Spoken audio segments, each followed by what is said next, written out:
Assalamualaikum warahmatullahi wabarakatuh. Perkenalkan, nama saya Nirwanti Angela Albani, NIM 18510125 dari Program Studi Pendidikan Matematika Fakultas Matematika dan Sains IKIP Siliwangi. Kali ini saya akan menjabarkan tentang skripsi yang telah saya susun. Sebelumnya, terima kasih kepada dosen pembimbing 1 dan kedua saya, Bu Dr. Nelly Fitriani, MPD, dan Bu Chandra Noktiar, MSI, yang telah membantu dalam penyusunan skripsi saya kali ini. Judul skripsi saya yakni pengembangan bahan ajar pada materi segi 4 segitiga menggunakan pendekatan kontekstual berbantuan VBA PowerPoint terhadap kemampuan pemecahan masalah matematis pada siswa SMP. Di mana bahasan kali ini meliputi 1. Latar belakang, 2. Tujuan penelitian, 3. Metode penelitian, 4. Hasil dan pembahasan, dan yang terakhir kesimpulan. Latar belakang kita diawali dengan merebaknya wabah COVID-19 yang menyerang di berbagai belahan dunia yang menyebabkan kualitas pendidikan mengalami penurunan, khususnya Indonesia sendiri. Hal ini disebabkan karena adanya perubahan sistem pembelajaran dari luar jaringan menjadi dalam jaringan, di mana para pengajar dituntut untuk memahami teknologi informasi secara beruntun dalam waktu yang singkat untuk pengimplementasiannya. Tentu hal ini menimbulkan berbagai permasalahan, yaitu terkait sarana prasarana yang kurang memadai. Perlu adanya beberapa faktor pendukung untuk mencapai tujuan pendidikan yang diinginkan. Faktor pendukung tersebut ialah guru, di mana guru harus bisa jadi agen perubahan yang memberikan kontribusi dalam menciptakan generasi yang berkualitas. Yang berdasarkan kegiatan pembelajaran, guru seringkali dihadapkan dengan berbagai permasalahan, yakni salah satunya kesulitan siswa dalam memahami konsep dalam belajar matematika. Hal ini menurut studi pendahuluan yang telah peneliti lakukan didapatkan rata-rata guru dalam mengajar matematika khususnya menerapkan konsep sering terkendala pada perangkat pembelajaran atau sumber ajar yang dipakai, di mana penunjang awal dalam melaksanakan pembelajaran yakni LKS. Selanjutnya kemampuan pemecahan masalah pada siswa SMP khususnya materi segi 3 dan segi 4. Sejalan dengan pendapat yang dikemukakan oleh Ruswati dan Timotius tahun 2018 yang menyatakan bahwa kemampuan pemecahan masalah matematis siswa SMP di Kota Cimahi masih cenderung rendah. Skripsi saya kali ini berdasarkan Sukarma tahun 2018 dengan judul Penelitian Pengembangan Tes Matematis Berbasis PowerPoint VBA dalam meningkatkan kemampuan pemecahan masalah matematis siswa.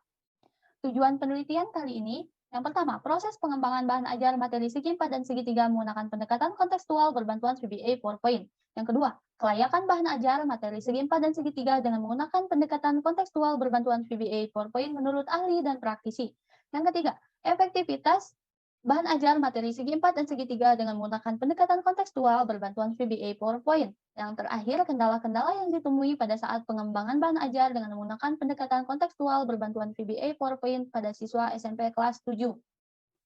Metode penelitian yang saya gunakan menurut penelitian pengembangan Borg and Gall, di mana tahapan-tahapannya meliputi pada materi segi 4 dan segi 3 menggunakan pendekatan kontekstual berbantuan VBA PowerPoint. Instrumen penelitian yang digunakan yakni 1. Pedoman wawancara dan yang kedua observasi, yang meliputi 1. Lembar skala pendapat yang diberikan kepada ahli praktisi dan yang kedua lembar validasi yang diberikan kepada para validator. Prosedur penelitian, desain penelitian dan pengembangan Borg and Gall tahapannya digambarkan dalam bentuk diagram alur yang menunjukkan timbal balik dari setiap tahapannya, yang meliputi 8 tahapan. Yang pertama, studi pendahuluan, yang kedua desain, yang ketiga validasi, yang keempat uji terbatas, yang kelima masukan atau perbaikan, yang keenam uji coba luas, yang ketujuh validasi, yang kedelapan uji coba produk. Dan subjek penelitian saya terbatas dan luas pada siswa kelas 8 di SMP 16 Cimahi. Dan pada saat uji coba produk di kelas 7, pengolahan data yang peneliti gunakan menggunakan Microsoft Excel 2013.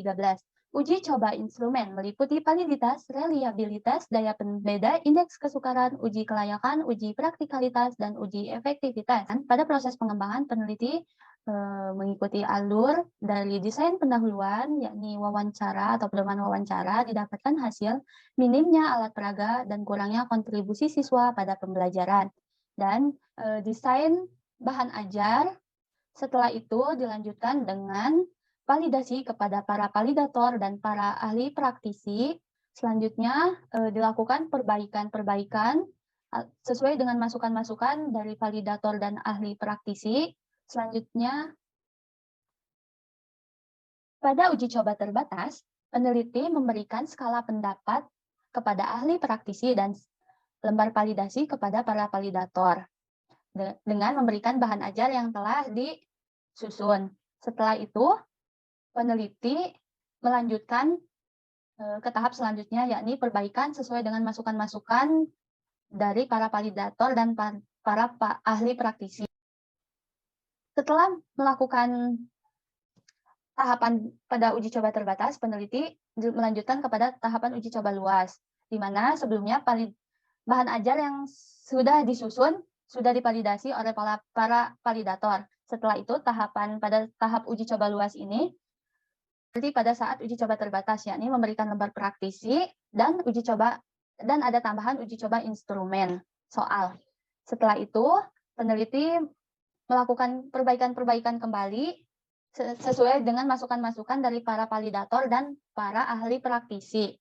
Setelah itu, peneliti juga melakukan perhitungan atau olah data, tidak revisinya instrumen soal yang telah dibuat untuk kepada tahapan terakhir, yakni uji coba produk.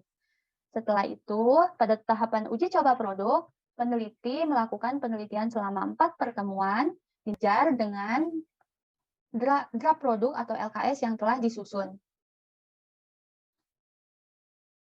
Selanjutnya, kelayakan. Kelayakan meliputi dari para validasi dan para praktisi. Kelayakan ini bertujuan untuk melihat layak atau tidaknya atau valid atau tidaknya bahan ajar yang telah disusun peneliti. Pada validasi tahap awal didapatkan 82,73% dengan kategori sangat valid, dan tahap akhir 87,12% dengan kategori sangat valid. Perhitungan tersebut menurut buku Akbar tahun 2013. Selanjutnya, perhitungan praktikalitas menurut Hamduna tahun 2015 didapatkan hasil uji terbatas 70,6% pada kategori praktis dan uji luas 80,26% pada kategori sangat praktis. Selanjutnya kita masuk ke uji keefektivitasan. Uji keefektivitasan memiliki tujuan untuk melihat efektif atau tidaknya bahan ajar yang kita gunakan pada saat pembelajaran nanti. Menurut perhitungan yang disampaikan oleh Sudijono tahun 2010 didapatkan hasil sebesar 74,99% dengan kategori efektif. Nah, kendala-kendala yang dihadapi saat proses pengembangan, yakni pertama, peneliti kesulitan menentukan ide awal dalam perancangan bahan ajar tersebut. Yang kedua, desain bahan ajar yang hendak peneliti buat. Yang ketiga, VBA PowerPoint. Sulitnya untuk menyesuaikan VBA dengan materi yang ada. Sumber yang digunakan peneliti sangat terbatas. Potensi yang dimiliki oleh siswa dengan bahan ajar yang telah peneliti susun. Setelah itu, pengambilan gambar, sulitnya menyeimbangkan atau menyesuaikan pengambilan gambar dengan materi yang peneliti ambil. Dan yang terakhir, bahasa dan waktu. Bahasa yang digunakan sangat sulit untuk menyeimbangkan dengan kemampuan siswa. Waktu penelitian yang sangat terbatas. Selanjutnya, kita masuk kepada tahap kesimpulan, di mana kesimpulan kali ini pengembangan bahan ajar berupa LKS berbantuan VBA PowerPoint pada materi segi 4 dan segi 3 dengan menggunakan pendekatan kontekstual berjalan dengan baik sesuai dengan LPP yang telah disusun. Kelayakan bahan ajar pembelajaran dengan menggunakan bahan ajar materi segi 4 dan segi 3 dengan menggunakan pendekatan kontekstual berbantuan VBA atau Visual Basic Application PowerPoint menurut ahli dan praktisi pada uji coba lapangan baik dalam uji coba terbatas, uji coba luas maupun uji coba produk sudah layak digunakan pada setiap pembelajaran. Dan yang terakhir, efektivitas bahan ajar yang dikembangkan pada uji coba produk menunjukkan efektif digunakan pada pembelajaran. Sekian pemaparan kali ini. Terima kasih. Wassalamualaikum warahmatullahi wabarakatuh.